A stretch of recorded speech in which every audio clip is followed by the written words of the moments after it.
पहले तो मैं मेरी जन्मभूमि गांव जुवाल की भूमि को नमन करता हूँ जी। यह और काम कराने की कोशिश किया। नाले के मामले में भी नाली के में, खाड़े के में, किसी में है। मैं जिस मैटर पर जाता हूँ और मैं एक बार तो इरिगेशन डिपार्टमेंट जाता ही जाता हूँ।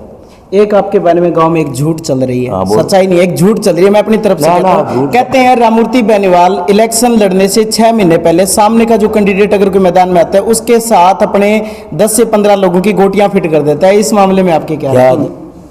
न तो धन पर वोट मिलते हैं, ठीक है, और न नशे पर वोट मिलते हैं, न जाति पात पर वोट मिलते हैं, और न इन बातों से गांव का विकास हो सकता होता है? विकास नहीं होगा। विकास किससे होगा? वोट से। वोट से। राम राम। मैं सरपंच पद की उम्मीदवार सरोज सारा गांव में अपील करूं, मैंने वोट दे के विजय बना गांव की सेवा करना मैंने मौका देवे। जितना गांव का मुद्दा है वहाँ पर 5 साल में बढ़िया काम कराऊँ, यह काम कराऊँ गांव में विकास का, शिक्षा खेल को बढ़ा देंगे। हमारे 5 साल के राज के अंदर सभी ग्रामवासी खुश रहेंगे। साथियों नमस्कार, मैं हूं आपके साथ सुदेश पूनिया। और सिरसा जिले के अंदर सबसे बड़ा पंचायती जो चुनाव है उसकी सरगर्मियां बहुत ज्यादा तेज है, और ऐसे में एलनाबाद विधानसभा का सबसे बड़ा गांव अपनी राजनीति के अपने अहम मायने रखता है, एक अहम पलटवार भी रखता है। जमाल गांव की चर्चाएं पूरे हरियाणा प्रदेश के अंदर काफी बार चर्चाएं उसकी आती है। ऐसे में अगर एक मैं धुरंधर खिलाड़ी की बात करूं, जैसा कि हमारे गांव की गलियों में अक्सर चर्चाएं रहती है कि एक ऐसा धुरंधर खिलाड़ी जो जमाल की राजनीति को अपने कहें तो एक कब्जे में रखता है या मुट्ठी में रखता है, जब चाहे वो उसकी राजनीति के अंदर एक अलग पैंट है। जी हाँ, बिल्कुल आप समझ गए होंगे, मैं बात कर रहा हूं राममूर्ति बेनीवाल की, जो कि मीडिया में कम ही आते हैं, लेकिन इस बार चुनाव के अंदर हम उनसे चर्चा करने के लिए उनके निवास स्थान पर आए हैं, उनसे बातचीत करने हैं। राममूर्ति जी बेनीवाल हमारे साथ है। ताऊ जी, सबसे पहले तो आपको राम राम, आपका स्वागत हमारे चैनल में। आपका धन्यवाद। धरातल न्यूज़ आज मेरे निवास पर अपना इंटरव्यू लेने के लिए या पत्रकार आपके बच्चे आए हैं, आपका मैं धन्यवाद तो क्या करूं, प्यार करता हूं जी। ताऊ जी, मैंने अपने शुरुआत में ये कहा था कि एक धुरंधर खिलाड़ी माना जाता है आपको, इस बात में कितनी सच्चाई है? आप कितने धुरंधर खिलाड़ी? इसमें कोई सच्चाई नहीं है। नहीं, लोग कहते हैं आपकी चर्चा तेज है। लोग कहते हैं कि राममूर्ति बेनीवाल अकेला घूमता है। जमाल की अगर आप राजनीति की बात करें, जैसे पार्टी को छोड़ दीजिए, आप अगर सीधी नॉर्मल बात करें, अगर सरपंची के इलेक्शन की बात करें, कहते हैं राममूर्ति बेनीवाल अकेला वोटर के पास जाता है। इस चीज का राज क्या है? आप अकेले क्यों जाते हैं? इस चीज का राज ये है कि मैं अकेला इस जाता हूँ किसी घर में, तो मैं बैठ के बच्चों से, उनसे, उसके परिवार से पूरी बात करता हूँ, राजनीति करता हूँ, खेती करता हूँ, बच्चों को भी करता हूँ, और सबसे ज्यादा लड़कियों को करते हैं। जो कोई कहती है मैं एमए हूँ ताऊ जी, कोई कहे दादाजी मैं बीए कर रही हूँ, कोई की करे। मेरे को बड़ी खुशी हो रही है इस इलेक्शन में, सबसे ज्यादा इस इलेक्शन में सबसे ज्यादा खुशी हो रही है। ताऊ जी, अब अगर आप जमाल की बात करें, जमाल के मुद्दों पर आ जाते हैं। आप सारे अलग अलग मुद्दों पर चुनाव लड़ रहे हैं। इस बार आप प्रत्याशियों की बात करते हैं। 2 प्रत्याशी आपके सामने हैं, एक प्रत्याशी शारदा बेनीवाल दूसरी बार इलेक्शन लड़ रही है, एक प्रत्याशी विनोद डुडी आपके सामने पहली बार है। क्या मानते हैं उन प्रत्याशियों को लेकर के? आपके क्या विचार है? अच्छे हैं, बहुत अच्छे परिवार से हैं, अच्छे आदमी हैं, ठीक हैं, और बेटियों का तो अंदाजा ही क्या है उनके बारे में क्या है। वो तो तीनों ही बेटी एक सी है मेरी। कह रहे हैं कि गांव के अंदर विनोद डुडी की ज्यादा हवा है, विनोद डुडी की लहर है, इस बारे में आप क्या कहें? मैं लहर कभी गांव में मानता ही नहीं, किसी की नहीं मानते। आपसे आप एक पार्टी से हैं, 2 कैंडिडेट, शारदा बेनीवाल को छोड़ दीजिए, विनोद डुडी, उनके जो प्रतिनिधि है लीलू डुडी, और आप दोनों एक पार्टी से जुड़े। ऐसे में आप उस पार्टी से कितने वोट अपनी तरफ मानते? पार्टी के हमारे नेता चौधरी अभय सिंह जी ने यह हमें आदेश दिया था कि मेंबर पंचायत, सरपंच और ब्लॉक समिति हम पार्टी लेवल पर नहीं लड़ेंगे, और कोई भी आदमी पार्टी से उसका कोई ताल्लुकात नहीं है। अच्छा। वो अपने निजी ताल्लुकातों से और जो चुनाव लड़ सकता है, पार्टी उसमें कोई इंटरफेयर नहीं करेगी। सभी जो है ना, लोग चाहे पार्टी में हैं या न हैं, उनका सभी का समर्थन लोक दल करते हैं। 2 सवाल आपसे है जिला परिषद को लेकर के। एक तो कैंडिडेट आपके गांव से है, और दूसरा आप पार्टी समर्थित हैं। ऐसे में आपका क्या रुख रहेगा? नहीं, देखो, मैं तो सारे गांव को पता है, मैं 50 साल से राजनीति हूँ, और जिस पार्टी के साथ रहता हूँ ना, मैं कभी उसको धोखा नहीं देता। अच्छा। और कांग्रेस की बात है, मैं 40 साल रहा हूँ, और भजनलाल मुख्यमंत्री से भी मेरी खटपट, जगदीश नेहरा मेरे बहुत ही नज़दीकी रिश्तेदार थे, तो भी कोनी जब मेरी विचार या उनसे नहीं मिलते ना, तो मैंने 40 साल से चौधरी दलवीर सिंह पहले हमारे पिताजी के साथ थे, उसके बाद में 40 साल तक शैलजा के साथ रहा हूँ मैं, और शैलजा के 9 कॉन्स्टिट्यूशनों का रहा हूँ। जब इसके पास भजनलाल से टक्करी कोई चढ़ने वाला नहीं था, राम मूर्ति था। रही बात उनके 2 इलेक्शनों में मैं एक तो सडोरा इंचार्ज था, टोटल सडोरा कंस्टिट्यूंसी का, एक में कालका का इंचार्ज था।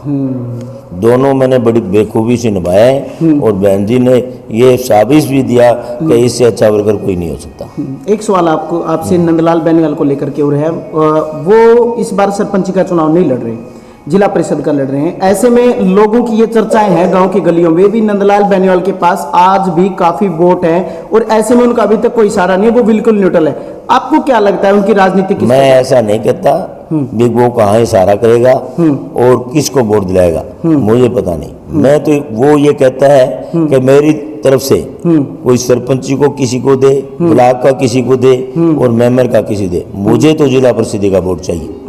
वो उसका हक है, ले गांव में, गांव के कितने देते हैं कितने नहीं देते हैं, उससे हमारा पर कोई प्रश्न नहीं है। लिल्लू डूडी गांव में वोट मांगने जाता है, आप अकेले भी जाते हैं, पहले भी बात होगी, लेकिन आप एक कॉन्फिडेंस से घूमते हैं और उनके साथ लोग घूमते हैं, इस चीज में कितना कुछ? नहीं, मैं 50 साल पहले मैंने राजनीति शुरू करी थी गांव की, और जब पहली बार 48 साल पहले बार मेरे पिताजी ने चुनाव लड़ा, तो मैंने यही रैलियां की थी, और एक रैली मेरी इतनी जबरदस्त थी युवाओं की, गलियों में जो है ना, हम जो अन्ना औरतें नहीं थे, और सारों ने कहा कि इससे बढ़िया रैली कोई नहीं है। हमारा पहला चुनाव था, जब रिजल्ट आया ना, तो मुंशी राम चाचा जो 200 वोटों से जीता, हम दूसरे पर रहे, तीसरे पर डूडी रहा। जमाल के अंदर 7200 के लगभग वोट हैं, आज आप अपने आप का कितना स्टैंड मानते हैं? मेरे को तो सारे ही देंगे।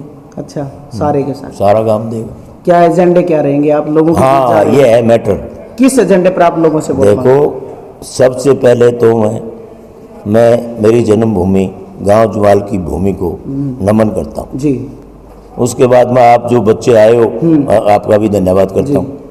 इस मेरे एजेंडे क्या है इसके बारे में आपको मैं बताना चाहता हूँ। मेरी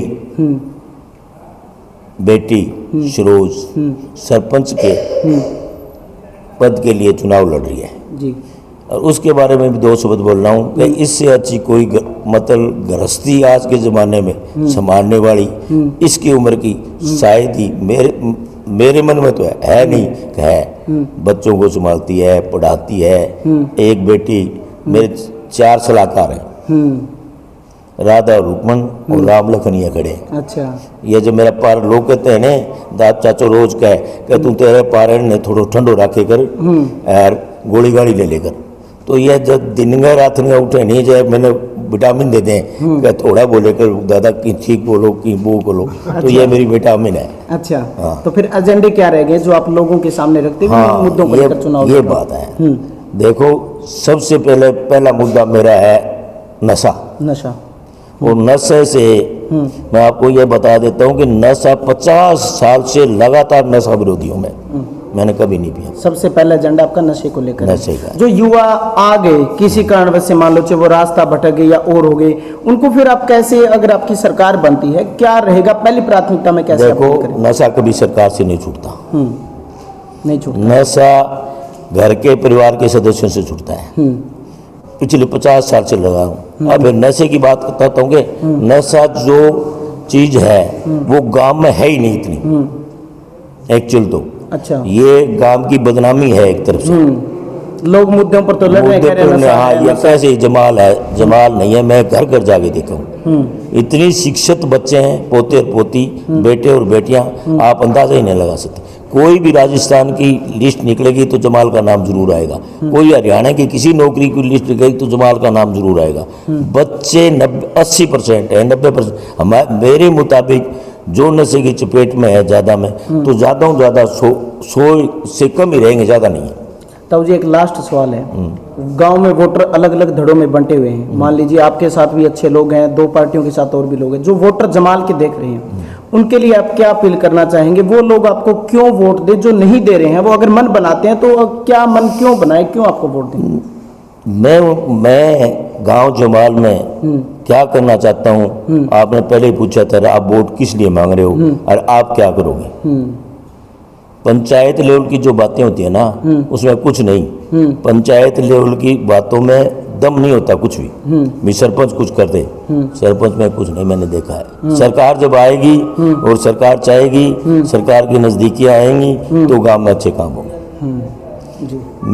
मेरे पिताजी के काल में शैलजा राज्य मंत्री थी, हमने 4 स्कूल मेरे पिताजी सील लगी हुए हैं, ज्ञानदीप वो कुमार मोहल्ला, एक यो प्राइमरी स्कूल, सब में सील लगी हुई है गाँवों की। उसके बाद में पिताजी आए तो ये नहीं कि पंचायत करा दे, बिजली घर पंचायत ला दे, नहीं ला सकती। अच्छा। गवर्नमेंट के साथ अगर कांटेक्ट है तो आएगी। छोटे मोटे काम जितने पंचायत के वो पंचायत लेवल की सफाई मैं आप बता रहा हूँ आपको मैं क्या करूँगा।